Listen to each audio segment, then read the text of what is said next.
नमस्कार मंडळी. चारधाम यात्रेतलं तिसरं महत्वाचं आणि सर्वात आव्हानात्मक ठिकाण म्हणजे केदारनाथ. चारधाम यात्रेला निघण्यापूर्वीपासूनच आम्हाला केदारनाथ बद्दल विशेष कुतूहल आणि आकर्षण होतं. यूट्यूबवर इतर धामांपेक्षा केदारनाथ बद्दलचे व्हिडिओ सर्वात जास्त आम्ही बघितले. हा सर्वांचा उद्देश एकच होता की केदारनाथला पायी जाणं आणि पायी परत येणं हे आम्हाला शक्य होईल का. तर आमचा केदारनाथचा रोमहर्षक प्रवास कसा झाला ते या व्हिडिओमधून नक्की पहा. व्हिडिओ थोडा मोठा झालाय पण माहितीपूर्ण आहे, म्हणून शेवटपर्यंत पाहावा अशी विनंती. केदारनाथला जाण्यासाठी सीतापूर किंवा सोनप्रयाग येथे राहायला लागतं. आमचा मुक्काम सीतापूरला होता. गंगोत्रीला जाऊन आल्यानंतर केदारनाथला जाण्यासाठी आम्ही उत्तर काशी येथे परत आलो. उत्तर काशी ते सीतापूर हे अंतर 253 किलोमीटर आहे. आम्ही 28 जूनला उत्तर काशीहून सकाळी 4:40 निघालो आणि संध्याकाळी 4:30 वाजता सीतापूरला पोहोचलो. सीतापूरला जाताना टेहरी धरण आणि रुद्रप्रयाग ही दोन महत्वाची सुंदर ठिकाणे पाहायला मिळतात. उत्तर काशी ते टेहरी धरण हे अंतर साधारण 106 किलोमीटर आहे आणि भागीरथी नदीवरील अतिशय सुंदर असं हे टेहरी धरण 260.55 मीटर किंवा 855 फूट उंचीचं आहे. ते भारतातील सर्वात उंचीचं धरण असून जगातलं 13वं उंच धरण आहे. संवेदनशील धरण असल्यामुळे या क्षेत्रामध्ये सुरक्षिततेच्या दृष्टीनं फोटो आणि व्हिडिओसाठी मनाई आहे. सीतापूर मार्गावरील दुसरं ठिकाण म्हणजे रुद्रप्रयाग. केदारनाथहून येणारी मंदाकिनी आणि बद्रीनाथहून येणारी अलकनंदा ह्या नद्यांचा संगम येथे पाहायला मिळतो. दोन्ही नद्या खळाळत येत या ठिकाणी मिळतात. अतिशय विलोभनीय असं दृश्य आहे. रुद्रप्रयागहून एक रस्ता केदारनाथला जातो आणि दुसरा बद्रीनाथला जातो. उत्तराखंडमधील चारही धामवरून येणाऱ्या नद्या वेगवेगळ्या ठिकाणी मिळतात आणि या संगमांच्या ठिकाणाला प्रयाग असं म्हणतात. तर असे 5 प्रयाग आहेत. ऋषिकेशहून जाताना देवप्रयाग, रुद्रप्रयाग, कर्णप्रयाग, नंदप्रयाग आणि विष्णुप्रयाग असे हे 5 प्रयाग आहेत. या सर्व प्रयागांच्या ठिकाणी लोकांनी थांबावं, संगम स्नान करावं म्हणून त्या ठिकाणी फार पूर्वीपासूनच मंदिरं बांधली गेलेली आहेत आणि त्या ठिकाणी पोहोचल्यानंतर त्याबद्दलची माहिती मी देणार आहे. तर वरील 2 ठिकाणं पाहून झाल्यानंतर संध्याकाळी 4:30 वाजता आम्ही सीतापूरला पोहोचलो.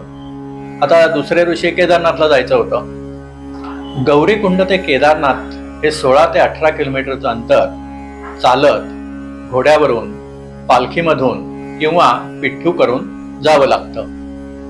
आम्ही खरं तर पालखीमधून जाणार होतो कारण घोड्याची आम्हाला खरी भीती वाटते. रात्री याबाबत चर्चा झाली आणि तितक्यात केदारनाथहून जाऊन आलेल्या एका प्रवाशानं सांगितलं की पालखी वाहणारे लोक नेपाळी असतात आणि सध्या सीझन कमी झाल्यानं ते नेपाळला परत गेलेत, म्हणून स्थानिक लोकांनी दुप्पट पैसे घ्यायला सुरुवात केली. तो म्हणाला की एका वेळेचे माझे 20,000 रुपये त्यांनी घेतले. आम्हाला आता नक्की हे शक्यच होणार नव्हतं. 20 + 20 40,000 कोण घालणार. मग आम्ही घोड्यानं जायचा असा एक विचार डोक्यामध्ये आला.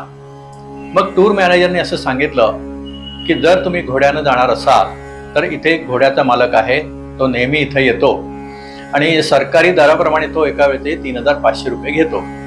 तुम्ही जर जाणार असाल तर घोड्याची पावती वगैरे करण्याचं जे सकाळचं काम आहे तो आधीच पुढे जाऊन करू शकतो, म्हणजे तुमचा वेळ पण वाचेल. मग आम्हाला हे ठीक वाटलं. मग जाताना तर घोड्यानं जाऊ आणि येताना तर कसं यायचं ते त्यानंतर पाहू असं म्हणून आम्ही घोड्यानं जाण्यास तयार झालो. घोडा, पालखी, पिठ्ठू हे जे सगळे आहेत ह्यांचा आणि आपला करार हा फक्त एका वेळेचा असतो. म्हणजे फक्त खालून जातानाच फक्त किती पैसे द्यायचे हे ठरतं. येताना आपण बार्गेन सुद्धा करू शकतो आणि कमी पैशात येऊ शकतो, परंतु ते सुद्धा सीझन नसेल तर. सीझन जर असेल तर मात्र अन्यथा येताना सुद्धा सरकारी दरानं किंवा त्यापेक्षा जास्त सुद्धा पैसे द्यावे लागू शकतात. तर थोडक्यात गौरीकुंड ते केदारनाथ हे घोड्यावरून जायचं असं आमचं ठरलं. दुसऱ्या दिवशी नेहमीप्रमाणे सकाळी 3 वाजता उठून 4 वाजता केदारनाथला जायला आम्ही निघालो. सीतापूर ते सोनप्रयाग हे अंतर जवळजवळ 2 किलोमीटरचं आहे. ते चालत जायचं होतं, कारण सीतापूर ते सोनप्रयाग या दरम्यान पब्लिक ट्रान्सपोर्टनं लोकल वाहतूक करण्याचा तिथे वाद आहे. त्यामुळे जर खाजगी वाहन नसेल तर आपल्याला चालतच जावं लागतं. मग तिथून पुढं सोनप्रयाग ते गौरीकुंड हे अंतर जीपनं जायचं. हे अंतर 5 किलोमीटरचं आहे. जीपमध्ये 12 प्रवासी बसवतात आणि प्रत्येकी 50 प्रमाणे 600 रुपये एका ट्रिपचे घेतात. जर प्रवासी कमी असले तरी सुद्धा त्याला 600 रुपये द्यावेच लागतात. तर असे हे दोन्ही टप्पे करत करत आम्ही गौरीकुंडला सकाळी 5 वाजता पोहोचलो. रजिस्ट्रेशनचं स्कॅनिंग झालं, ते प्रत्येक ठिकाणी करणं आवश्यकच असतं. मग घोड्याची वाट पाहत आम्ही थांबलो. मग घोड्यांना बरोबर घेऊन जाणारे ओळखपत्र घेऊन आले. ते ओळखपत्र आपल्या गळ्यात घालायचं आणि केदारनाथला पोहोचलं की ते घोडेवाल्यांना परत करायचं. ह्या ओळखपत्रावरती घोड्याचा मालक कोण, त्याचं संपूर्ण नाव, पत्ता, मोबाईल नंबर, त्याचा वाहतूक परवाना इत्यादी सर्व माहिती दिलेली असते. असे सर्व सोपस्कार होऊन आम्ही 5:30 वाजता केदारनाथसाठी घोड्यावरून निघालो. इथे एक गोष्ट सांगायची राहिली. पूर्वीच्या व्हिडिओमध्ये सांगितल्याप्रमाणे केदारनाथ हे समुद्र सपाटीपासून 3583 मीटर किंवा 11,755 फूट उंचीवर आहे आणि 4ही धाममध्ये हे सर्वात उंच असलेलं ठिकाण आहे. उंचावर असल्यानं प्राणवायू विरळ होत जातो आणि त्यामुळे श्वासाला अडथळा येऊ शकतो. तसेच डोकेदुखी, मळमळ, उलट्या इत्यादी त्रास होऊ शकतो. त्यासाठी विशिष्ट गोळी घ्यावी लागते आणि ती आपल्या डॉक्टरांकडून लिहून घ्यावी लागते. आम्ही सकाळीच निघताना काहीतरी खाऊन ती गोळी घेतली होती आणि मगच मार्गक्रमणा सुरू केलेली होती. दुसऱ्या दिवशी सुद्धा ती गोळी आम्ही घेणार होतो. किमान जे वयस्कर लोक असतील त्यांनी आपल्या डॉक्टरना विचारून ही गोळी घेणं हे केव्हाही चांगलं असं माझं मत आहे. घोड्यावर बसून प्रवास करणं ही एक कला आहे. ज्यावेळी घोडा चढावत असतो त्यावेळी आपण पुढं झुकायचं असतं आणि उतारत असतो त्यावेळेला मागं झुकायचं असतं. हे मला पण माहिती होतं आणि घोडेवाल्यानं पण सांगितलं होतं. पण पायाची पकड सुद्धा विशिष्ट प्रकारे दोन्ही वेळा ठेवावी लागते हे मला मात्र माहिती नव्हतं, पण ते नंतर कळलं. त्यामुळे केदारनाथ पर्यंत जाताना तसा त्रास झाला नाही, कारण संपूर्ण चढ होता. तरी पण कुठे कुठे उतार होतेच आणि तिथे मात्र माझी पंचायत व्हायची. त्यामुळे तुम्ही जर घोड्यावरून केदारनाथला जाणार असाल किंवा अन्य ठिकाणी घोड्यावरून जाणार असाल तर तेव्हा घोडेस्वारीची पूर्णपणे माहिती करून घ्या अशी माझी आपल्याला विनंती आहे. साधारण 2 तास झाल्यानंतर घोडे आणि त्यांचे चालक न्याहारीसाठी थांबले. आम्ही सर्वांनी मिळून चहा आणि नाश्ता घेतला. आम्हाला त्या घोड्यांची आणि त्यांच्याबरोबर त्या चालणाऱ्यांची खरोखर कणव येत होती, कारण संपूर्ण 15 किलोमीटरचं अंतर घोड्यांच्या बरोबरीनं चालणं ही साधी गोष्ट नाहीये. परंतु अन्य काही व्यवसाय नाही आणि म्हणून ते हा व्यवसाय आम्ही करतो असं त्यांनी सांगितलं आणि ते सुद्धा सीझनल असतं. तर असो, चहासाठी थांबलो होतो त्या हॉटेलच्या ठिकाणी केदारनाथ पर्यंत जाताना कोणकोणती ठिकाणं आहेत आणि त्यांचं अंतर किती हे दाखवणारा हा फलक होता. नाश्ता झाल्यानंतर आम्ही निघालो आणि रामबाडाचा हा मंदाकिनी नदीवरचा पूल क्रॉस केल्यानंतर खऱ्या अर्थाने तीव्र चढणीला सुरुवात झाली. हे अंतर साधारण 6 किलोमीटरचं आहे. घोड्यावरून जाताना सुद्धा काही गोष्टी आपल्याला लक्षात ठेवाव्या लागतात. त्यातील चढणीत पुढे झुकणं आणि उतारात मागे झुकणं हे मी आधी सांगितलेलंच आहे. या व्यतिरिक्त आपण जात असतो त्याच वेळेला समोरून सुद्धा काही घोडे येत असतात. तसेच काही घोडे मागून पुढे जाणारे असतात, म्हणजे ओव्हरटेक करून जाणारे असतात. तर अशा वेळी जवळून जात असताना दोन्ही प्रवाशांचे पाय एकमेकाला लागू शकतात आणि त्यामुळे खाली पडण्याची शक्यता असते. म्हणून घोड्यावरून जाताना कायम सतर्क असणे आवश्यक आहे. केदारनाथ चढून जाताना एका बाजूला उंच पहाड तर दुसऱ्या बाजूला खोल दरी, पहाडावरील हिरवाई, दरीतून वाहणारी मंदाकिनी नदी, मध्येच उंचावरून येणारा एखादा धबधबा, थंडगार हवा आणि या सर्वांच्या जोडीला असणारा घोड्यांच्या गळ्यातील घुंगरांचा विशिष्ट नाद जर लक्ष देऊन आपण ऐकला तर एक वेगळीच मजा येते. खालून वर जाणारे तसंच वरून खाली येणारे घोडेस्वार, मध्येच एका लयीत चालणारे पालखीवाले, एखाद्या यात्रिकाला घेऊन जाणारा पिट्टू आणि या सर्वातून वाट काढत काढत पायी जाणारे यात्री, हे दृश्य कोणत्याही वेळेला आणि कोणत्याही ठिकाणी या केदारनाथच्या वाटेवर आपल्याला दिसून येतं.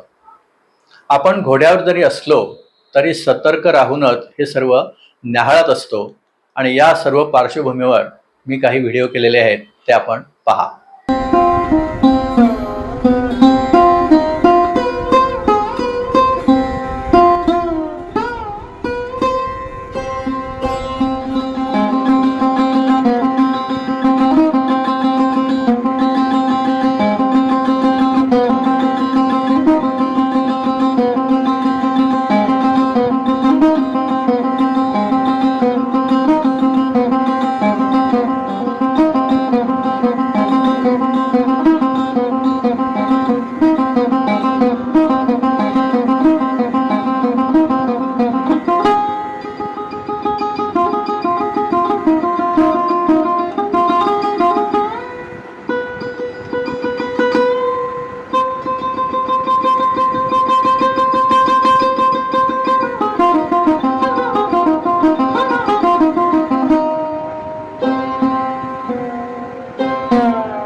आता सकाळचे 8:30 वाजलेले होते आणि दूरवर हिमालयाचा हिमाच्छादित पहाड दिसायला लागला आणि केदारनाथ जवळ आल्याची आम्हाला चाहूल लागली.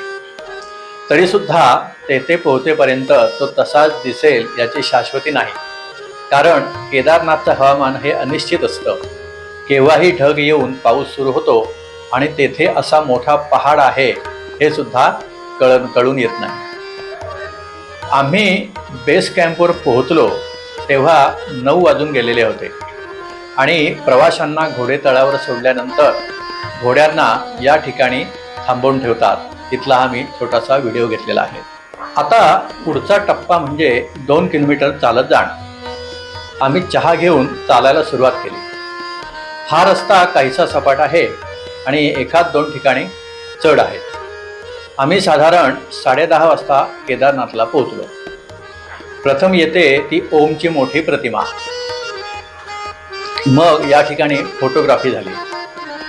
केदारनाथचं हवामान अनिश्चित असल्या कारणानं प्रत्येक वेळी फोटो स्पष्ट येतीलच असं नाही, म्हणून अनुकूलता दिसल्यावर लगेच आम्ही फोटो काढायला सुरुवात केली. आम्ही दुरून पाहिलेला तो हिमाच्छादित पहाड आता अस्पष्ट दिसायला लागलेला होता. नंतर आम्ही लॉजवर गेलो. थंडी होतीच, त्यामुळे आधी गरम गरम चहा घेतला.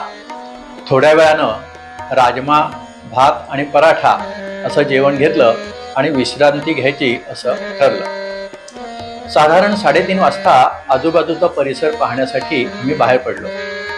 प्रथम केदारनाथ मंदिर, नंतर भीमशिळा. ह्याच शिळेमुळे जून 2013च्या प्रलयात केदारनाथ मंदिर वाचलं होतं. यानंतर आद्य शंकराचार्य यांच्या समाधीस्थळाचं दर्शन घेतलं.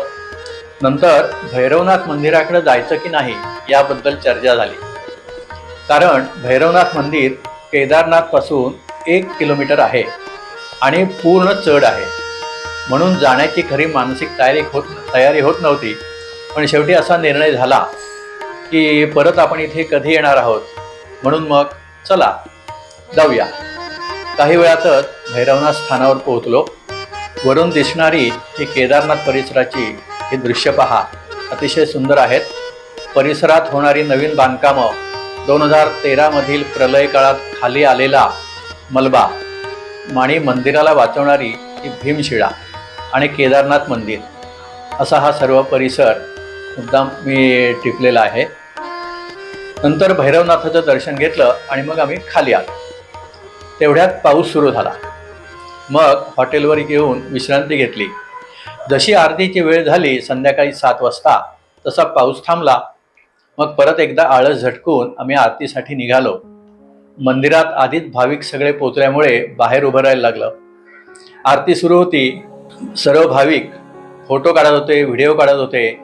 तसेच व्हिडिओ कॉल करून घरच्या मंडळींना सुद्धा आरती दाखवत होते. अतिशय सुंदर आणि भावपूर्ण दृश्य होतं. हा आरतीचा व्हिडिओ पहा. आरतीनंतर जेवण घेऊन आम्ही हॉटेलवर आलो.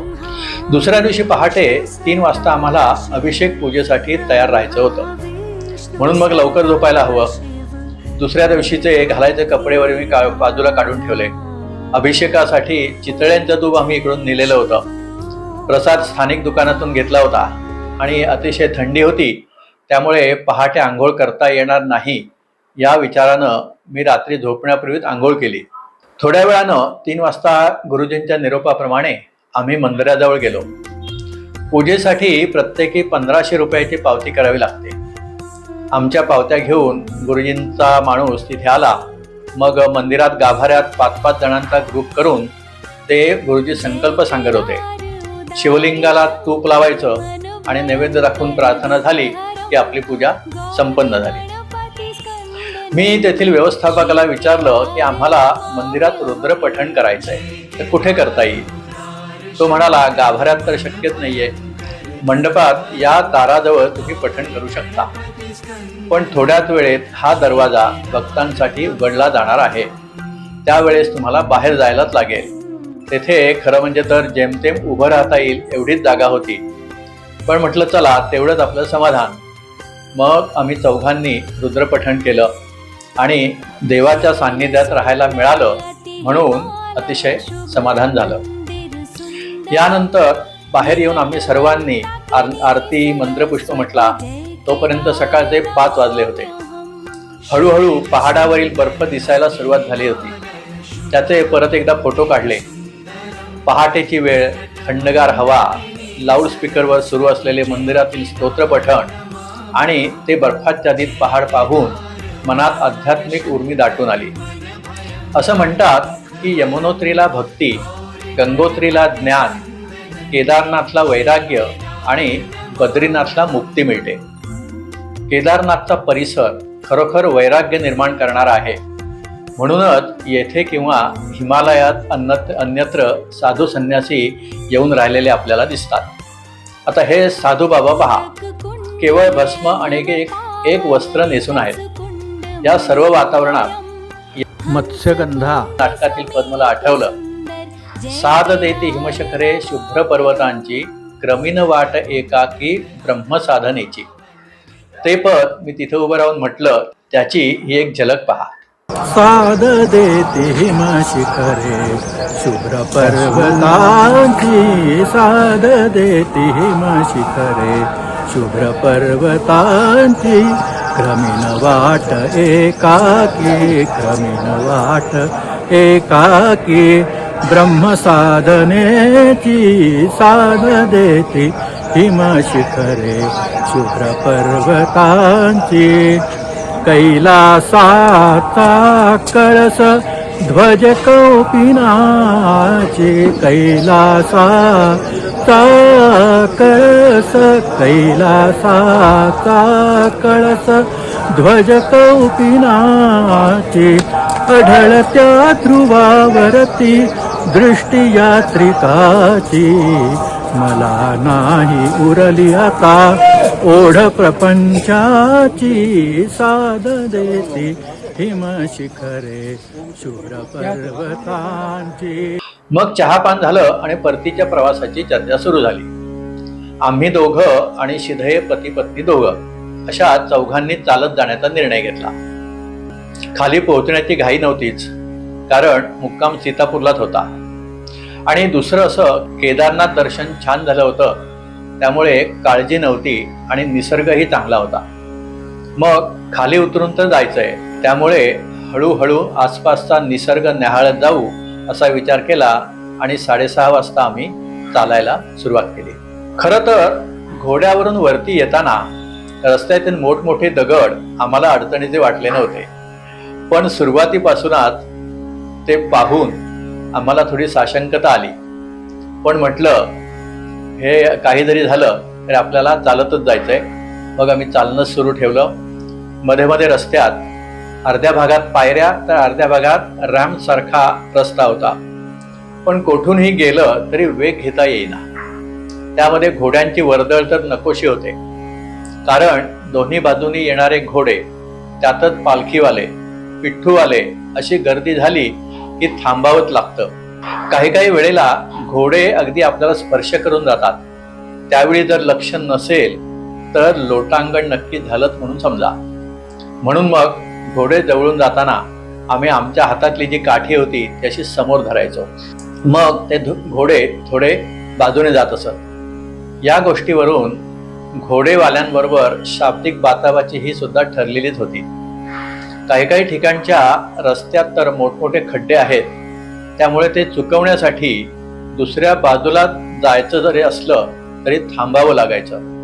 आणि ह्या सर्वांमुळे काय होतं तर सलग चालणं कठीण होतं आणि परिणामी आपला वेळ जास्त जातो. पहाडी रस्ता झेड टाईप वळणाचा असल्यानं काही ठिकाणी शॉर्टकट केलेले आहेत, पण ते मातीच्या रस्त्याचे आहेत, त्यामुळे पाय घसरण्याची शक्यता सुद्धा असते. तरी पण आम्ही काही काही शॉर्टकट घेतले. काही ठिकाणचा रस्ता चांगला होता, पण पायऱ्या खूप रुंद होत्या. वाटेत आमची फोटोग्राफी सुरूच होती. भूक लागल्यामुळे एका ठिकाणी आल्यानंतर तिखट आणि गरमागरम मॅगी आणि पराठ्याचा आस्वाद घेतला. साधारण 11:20 दरम्यान, म्हणजे निघाल्यापासून जवळजवळ 5 तासांनी आम्ही रामबाडा पुलावर आलो. तेथील खळाळत्या मंदाकिनी नदीचा व्हिडिओ घेतला आणि पुढे निघालो. पुढे 8 किलोमीटर अंतर जायचं होतं. वाटेतला हा धबधबा लागला. काही काही तरुण अगदी त्याच्या जवळ गेलेले दिसले. मध्येच एक हलकासा पाऊस सुरू झाला, पण आम्ही तसेच चालत होतो आणि शेवटी पावसात भिजून चालायचं नाही म्हणून पोंचो बाहेर काढावेच लागले. वाटेत सर्वजण पोंचो घातलेले होते. त्याचा एक छोटासा सुंदर रंगीबेरंगी व्हिडिओ केलेला आहे, तो पहा. असं करत करत संध्याकाळी 4 वाजता आम्ही गौरीकुंडला आलो, पण पाय मात्र दुखायला लागले होते. पुढे जीपनं आम्ही सोनप्रयागला आलो आणि सोनप्रयागला आल्यानंतर पुढचं जे 2 किलोमीटर अंतर चालत जायचं आहे ते खरं तर जीवावर आलं होतं, पण करणार काही इलाज नव्हता. शेवटी 5 वाजता आम्ही सीतापूरला हॉटेलवर पोहोचलो. मंडळी, केदारनाथ हे माझ्यासाठी चॅलेंज होतं, कारण जास्तीत जास्त फोटो आणि व्हिडिओ याच्यासह मला माहिती जमा करायची होती. पण घोड्यावरून जाताना फोटो किंवा व्हिडिओ काढायचे कसे, कारण धरून बसावं लागतं आणि मोबाईल तर सांभाळायचा असतो. म्हणून मला माझ्या मुलानं ही सेफ्टी मोबाईल चेन दिलेली होती. याला मोबाईल अडकवून आपण गळ्यात घालायचा आणि मग बिनधास्तपणे आपण फोटो घेऊ शकतो. मोबाईल पडण्याची अजिबात भीती नाही. तुम्हाला सुद्धा जर ही कल्पना आवडली तर आपण अवश्य उपयोगात आणू शकता. तर अशा प्रकारे बहुप्रतीक्षित आणि आव्हानात्मक केदारनाथ धाम यात्रा सुखरूपपणे आणि आनंदात पार पडली याचं समाधान झालं. केदारनाथचा प्रवास आणि एकंदरीत परिस्थिती पाहता केवळ परमेश्वराच्या इच्छेनंच आम्हाला हे शक्य झालं अशी माझी श्रद्धा आहे. आता शेवटचं धाम म्हणजे बद्रीनाथ धाम. त्याचा सुद्धा सुंदर व्हिडिओ करणार आहे. त्या सुंदर व्हिडिओच्या प्रतीक्षेत कृपया आपण राहा, तो लवकरच येणार आहे. आपल्याला जर हा व्हिडिओ कसा वाटला ते कमेंट बॉक्समध्ये नक्की लिहा. आवडला असेल तर नक्की शेअर करा आणि चॅनेलला जर सबस्क्राईब केलं नसेल तर जरूर सबस्क्राईब करा. धन्यवाद. नमस्कार.